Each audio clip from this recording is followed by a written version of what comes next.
When we talk about teams, most of us immediately think about personalities, collaboration, and maybe even trust. But is that all it takes for a group of people to become truly effective? According to Harvard professor Richard Hackman, the answer is no. He argued that effectiveness isn't just about who is on the team or how well they get along.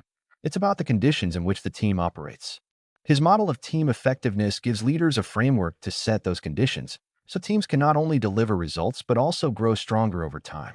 What it is and how it works. Hackman's model doesn't look at team effectiveness as a simple, did the team hit its target or not question. Instead, he defined effectiveness in three dimensions. Output, did the team deliver real value for the client, customer, or organization? Capability, did the team as a unit grow stronger and more capable of working together in the future? Individual growth, did members develop personally and professionally through the experience? These three measures shift the focus from short-term success to long-term sustainability.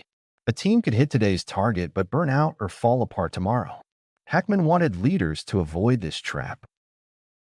The 5 conditions for effective teams.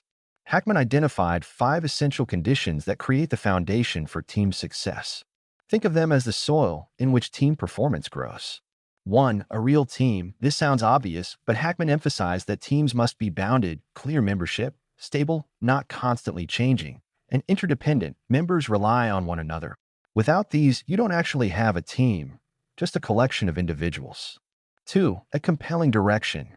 Teams need a purpose that energizes, challenges, and focuses them. A vague mission statement doesn't cut it. A compelling direction should be clear, measurable, and meaningful, giving members a reason to commit fully. 3. A strong structure. Teams thrive when they have the right balance of roles, diversity of skills, and norms of behavior. This doesn't mean everyone thinks alike. It means differences are harnessed constructively. The structure prevents confusion and sets expectations for collaboration. 4. A supportive context. Even the best teams can fail without the right resources. This condition covers access to information, training, tools, and reward systems. Leaders must create an environment where the team can focus on its work instead of fighting structural obstacles. 5. Expert coaching. Finally, Hackman emphasized the role of leadership. Leaders don't just direct, they coach. Coaching helps teams reflect, improve their processes, and deal with conflict. Crucially, coaching is most effective when timed at key moments, the beginning, launch, midpoint, and end of the project. Together, these conditions act as multipliers. If even one is missing, effectiveness is harder to achieve. Connection with Tuckman's stages and Belbin's roles. Hackman's model can be seen as the bigger picture that supports other frameworks. Tuckman's stages, forming, storming, norming, performing, adjourning, explain the process of how teams evolve over time. Hackman complements this by explaining the conditions leaders need to set at each stage for the team to flourish. For example, during the storming phase, strong structure and expert coaching are critical to prevent conflict from derailing progress. Belbin's team roles focus on the people side, ensuring you have the right mix of roles like coordinators, implementers, and innovators. Hackman doesn't replace this but adds context. Even with the perfect mix of Belbin's roles, without compelling direction or supportive context, a team won't reach its potential. In short, Tuckman tells us how teams develop, Belbin tells us who you need, and Hackman tells us what conditions make it all work.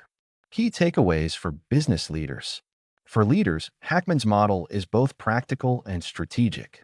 Define what success really means, not just the output, but also how the team and its members grow. Focus on conditions, not micromanagement. Leaders can't force chemistry, but they can create the environment for it to emerge. Pay attention to transitions. The launch of a project or the midpoint of a timeline are golden opportunities for coaching. Balance structure with flexibility.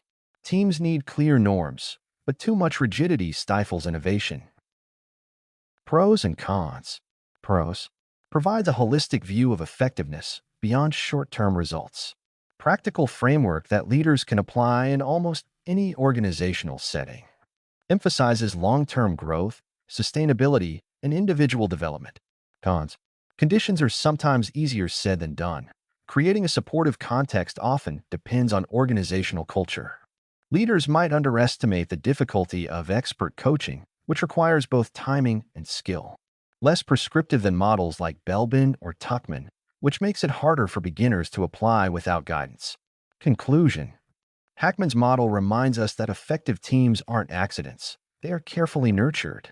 While Tuckman's stages and Belbin's roles give us insight into team processes and composition, Hackman shows us the environment that allows those elements to thrive. For business leaders, the lesson is clear. Don't just hire talented people and hope for the best. Create the right conditions, provide strong coaching, and watch as your teams not only deliver results but also grow stronger for the future.